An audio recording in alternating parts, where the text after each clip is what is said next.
Welcome back, AI curious folk. I am Michael Parekh, your human AI guide, and this is AI Ramblings. It's Monday, episode 58.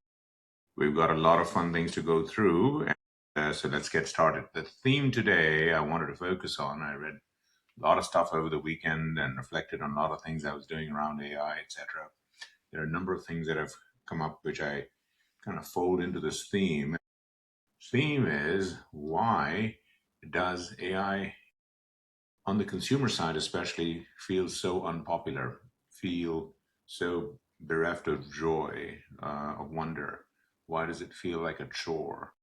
This is very different than almost every tech wave I've had the professional delight in being a part of. Everything from the early personal computer to the that's in the 80s, to the internet in the 90s, to social in the early 2000s, and then of course mobile after Steve Jobs showed us the magical iPhone in 2007. And then we never looked back. We've been scrolling, some would say doom scrolling, all the negative effects we know, but also in addition, positive effects of all this.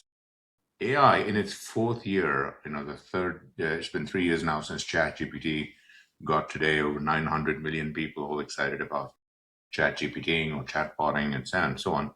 But it feels like we are kind of forcing people to think about using AI and not be excited about it. And this is coming through in the data. So the first thing, and there'll be lots of links on all of this in the show notes. So do take a look at that. But Stanford, they do an annual AI index, and there are a whole bunch of numbers and takeaways from that you should look at. Again, the links will be in the show notes. But the core thing that comes across is that across the demographic spectrum, from the young to the old and everyone in the middle, AI seems to have as much popularity as Congress, so less than 30%. People just not that excited about it. And the age gap seems to be narrowing. There's a lot of interesting data here.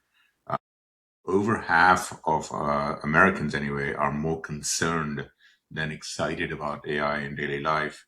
And that's up from 37% only like 3 years ago. Only 10% are more excited than concerned. But what's interesting is that these measurements and metrics are very different than what's showing up in China, where over 60-70% of regular folk are more excited about AI. Same thing in the rest of the world as well, whether it's India or Europe, although there are some small trends that in places like Germany and France and so on, it's turning the US kind of way. But it's interesting data, so I would ask you to take a look if you're interested thinking through this. And I've written a lot about this as to why this might be. Obviously, in the US, there's constant fears of job loss. That's been kind of a constant drumbeat. Even Sam Altman, founder CEO of OpenAI, has talked about universal basic income for everybody when AI basically does every job. Anthropic, the current hot AI company, their founder, CEO Dario Amodei, just again a couple of days ago, just standing on top of the hill, saying AI is going to probably take more jobs than not. And you just can't get excited about AI in an environment where you're worried about those sort of things. And that's a key element. So the Stanford study is one. The second take I had on all of this was again this bifurcation amongst the makers of AI and the presumed takers of AI, that the top folks are all kind of talking about these doom and gloom things, the amazing promises of AI curing cancer and creating extraordinary opportunities for people, just augmented, etc. And I'm, as you all know, I've been writing on AI for over 1,060 days nonstop daily. I'm the long-term optimist and still believe very much that AI over the long haul, just like every other tech wave before it, is going to have net positive impact. But there's always negative impact. The technologies are always a double-edged sword, and this is no different. So there is that element here. So the makers versus taker piece is another take of this theme. The third one is that because AI today, and I've talked about this whole bifurcation, that we're in the mainframe stage of AI, not on the PC stage of AI. What does that mean? We need hundreds of billions of dollars to build the mainframe type of computers, the AI data centers to create the compute. That is the variable cost that drives the tokens, etc. So in that era, the success is more on the enterprise side for AI and not on the consumer side. And we have seen this before. It's just that it's earlier than most of you all remember, because we did have an era of tech waves where the enterprise led the way in terms of monetization, etc., than the consumer side, specifically the mainframe era in the 50s, 60s, 70s, the mini computer era, which are the big, again, not so big, but still very big, expensive computers, the digital equipment, etc., in the 70s. And it wasn't until the early 80s that the personal computer came along, and then Bill Gates, Steve Jobs, Wozniak, etc., all in their 20s basically showed, hey, you can do kind of interesting things with this stuff. And then we never looked back. So we are in the enterprise-led technology wave here again, as opposed to consumer-led, which is what PCs were in many ways. The internet was, I remember people being excited about AOL and AIM to message people and so on and so forth. And of course, it was social. Early Facebook was a delight for everybody in terms of sharing everything they liked with their friends and family, oversharing in some cases, obviously. And then obviously we never look back from mobile phones. Those are consumer driven applications. AI today, especially as these models get into super capable, sometimes terrifying things like, oh my God, it may cause all these cybersecurity issues. Even the big companies are being told, be careful. And that's what's going on with the latest Anthropic Mythos and OpenAI Spud systems that are being tested by only a handful of big companies, governments, etc. So enterprise-led AI is the take three aspect of this, and we're in, it's a phase. We're going to keep moving until we get AI being capable on smaller devices and a lot more smaller models doing more delightful things for us. But that's ahead of us. That's still got to be invented and reinvented, etc. So that's where we are. And the fourth is we're selling AI on fear. I feel it even when I'm talking to young people today. They ask me, oh, it's tougher to get a job. What should I do? And the common thing we all tell young kids is, hey, if you want to get ahead, learn about AI. Learn about the tools, start using them, get ahead of your peers. Again, fear, it's like homework. We're giving them homework. Go learn this stuff so you're going to do better versus your competitors at your age. It's not like, hey, you can do this cool stuff. You can relearn history in a way that you'd never learned in high school or college, because these things can tell you stories in a different way. There's so many other things that come along and have come along, but it's getting buried. The selling of AI is on fear and not joy, and that's a key piece of this current phase that we're going through. And the big companies have not yet figured this out. They edge to this and then kind of step back. You saw OpenAI got the world excited about Ghibli style images for a while, and there was a little bubble of people getting excited about creating images of themselves and all these caricatures with Sora from OpenAI, and then similar products from Meta and others. People created all these fun videos and so on. But then quickly, the major companies found that all that stuff took a huge amount of compute, and the customers were basically free. They didn't want to pay for this. The ads hadn't ramped up. So rolling this out from millions to hundreds of millions and billions of people was going to take so much more compute, which they're building, but it's going to cost more. So they've got to be able to get paid back, especially since most of them are aiming for big mega AI IPOs this year that I've written a lot about. And so they basically reeled it back, and we'll see them all come back. And those kinds of things with better innovations around these capabilities will create more interesting, joyful applications for consumers worldwide in a lot more ways that we can't imagine today. But we're going to need more compute, whether it's on data centers in terms of mainframe types of situations or local devices getting more powerful. But that'll take a little bit of time, and we're not quite there. So for all of those reasons, I think AI is less popular this tech wave relative to every other tech wave. And that's a very different takeaway at a time, especially for investors, where we're being asked to commit more money than we've ever been at this early stage, hundreds of billions of dollars. The 700 billion that is going to be expended this year alone by the big tech companies is at least 2x what the US spent in today's dollars, sending 12 men to the moon from the late 60s to the early 70s. And 52 years later, we just send four really cool astronauts around the moon to take beautiful pictures. So what I'm getting at is that this stuff takes time. We're spending huge amounts of money.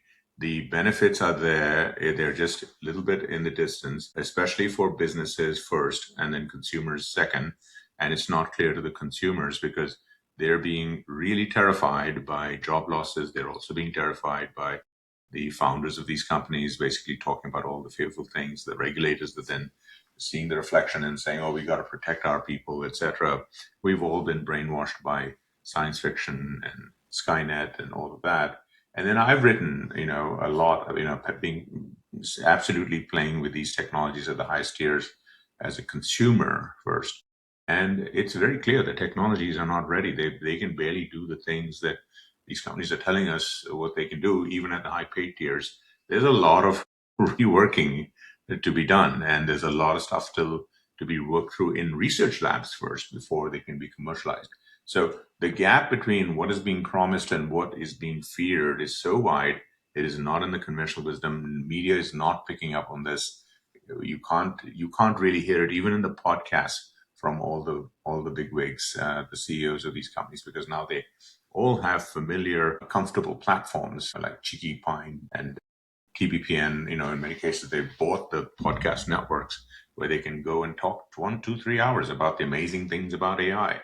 But they don't talk about these fundamental, smaller things and the realities of how we're going to make this stuff more joyful step by step. And we can break everything I've talked about in smaller pieces and talk about it in a systematic way. And then from an analytical point of view, it becomes much clearer that there's a big gap in this tech wave versus any other tech wave between people really understanding what this stuff is and what it can potentially do, and it's why it's so much more interesting than almost all the tech waves before that were all very key steps to go through to get here.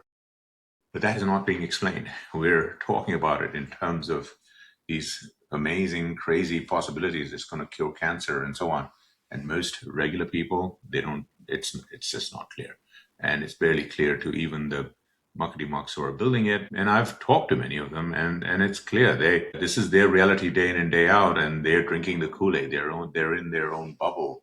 And it's very, very tough to get through that bubble unless you go and actually load up some of these AI agents on your Mac Mini and muck around with it and try to get it to do this versus that. And then you realize, oh my God, there's so many blocking and tackling pieces to go.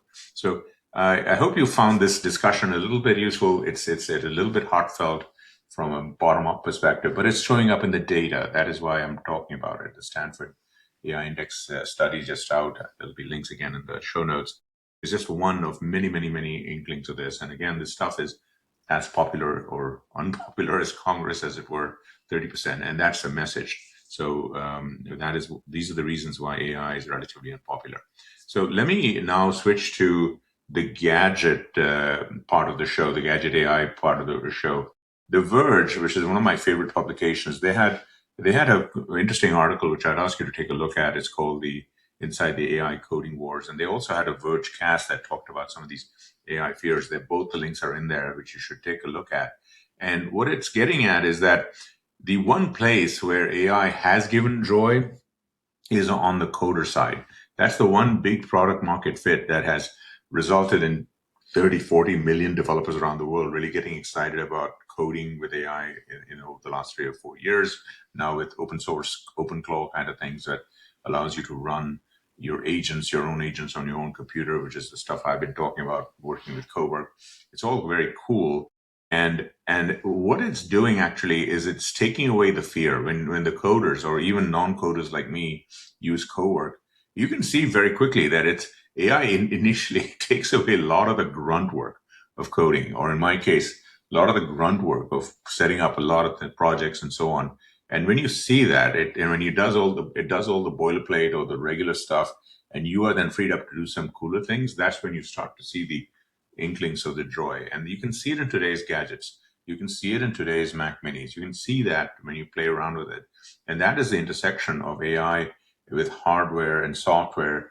And unfortunately, the hardware is getting a little bit more expensive, as I've talked about, because of the Ramageddon, which is the RAM prices are now gone from 5-6% of costs on these phones to 15, 20%, 30% already this year. Projected, the latest numbers are 40% or more. So these phones are going to get more expensive over the next 2 or 3 years. SK Hynix just announced their biggest, craziest chip, 192 gigabytes RAM chip, that is using capacity that otherwise would have gone to some of the regular chips. But that's for the latest of the Vera Rubin super crazy 30,000-40,000 AI chips in the tens of thousands from NVIDIA to run the memory around that for mainframe AI. So again, what I'm talking about is that the current trends are that there is a shortage of chips and memory for the consumer side, which again postpones some of the joy that we potentially will get from AI gadgets in a normal world, Moore's law driven world, also with less global geopolitical tension between the US and China, less fear, less concern about trade and tariffs and so on. We would be experiencing technology in the TikTok of Moore's law, a doubling of capabilities or more actually with today's AI at half the price or more. But that has been postponed, and it's been postponed. It's tough to say, at least 2 or 3 years, probably a little bit longer. So for most of us, this is a longer term trend that we need to keep in mind as we see this stuff evolve. Okay, let's get to the questions from listeners and viewers. I had a couple of good set of questions. One is, what AI apps should mainstream users should be using more, or what do you think you should have been using more? You're not. And they're right. When I looked at that, I said, there are a bunch of apps that I should be spending a lot more time on when I'm fiddling over how can I use AI to do my work better, other things better, etc. And there are a bunch of them. I mean, one is in the music space. Suno is one amongst many. SUNO, which in Hindi means listen. It's one of the co-founders is Indian, so I get to use my native Hindi and Gujarati and so on. But Suno is a creative, joy-inducing, low barrier, instant output type of application. It makes songs out of lots of data it's been trained on. And of course, there's a copyright tussle going on there, so that'll maybe get resolved at some point. So Suno is one, SUNO. Another one is 11 Labs, which is also a very hot AI startup. They can make lots of cool videos, even better than Suno, take your image and make you talk in various languages and accents and so on. It's kind of cool. Again, a lot of the stuff is still on its roads to be productized, but that would be another one I talk about. Notebook LM from Google is another one, which takes any document and converts it into a podcast you can listen to while you're working on with two people talking. It's kind of fun. Still looking for its real product market fit, but it's kind of cool if you haven't tried it. Perplexity is one of my go-to multiple LLM, SLM type of companies. And they too, by the way, they have a $20 payment here, which I would recommend, but they too are feeling the stress of higher compute costs. And so the other day when I was using my Perplexity, it popped up and said, oh, you may want to buy a little bit more incremental capacity because you're hitting a ceiling, which I didn't know was there. But cool AI app nevertheless. So I would point out that one. Again, there are other links in the show notes in terms of other things I would recommend. But those three that really come to mind, top I would discuss. And then the other question that came from listeners is, what does Sora, its creator, a dude by the name, very smart fellow, Peebles, who left OpenAI recently, probably to do his own well-funded VC startup, what is that telling us? Well, we know, and I've written about this, OpenAI decided to step away from Sora, which is probably one of the most technically most innovative things that they've done, which has taken AI technologies, taken it away from, again, I'm getting geeky here, from diffusion to other forms of text-based technology. I'm not doing a good job explaining it correctly, which just to not lose everybody. But it was a big technical innovation, and they had to stop from a prioritization point of view, as I've said, because they need to focus on the enterprise side to compete better with Anthropic ahead of IPOs by the end of the year. So they had to make a tough decision to do less of the Sora.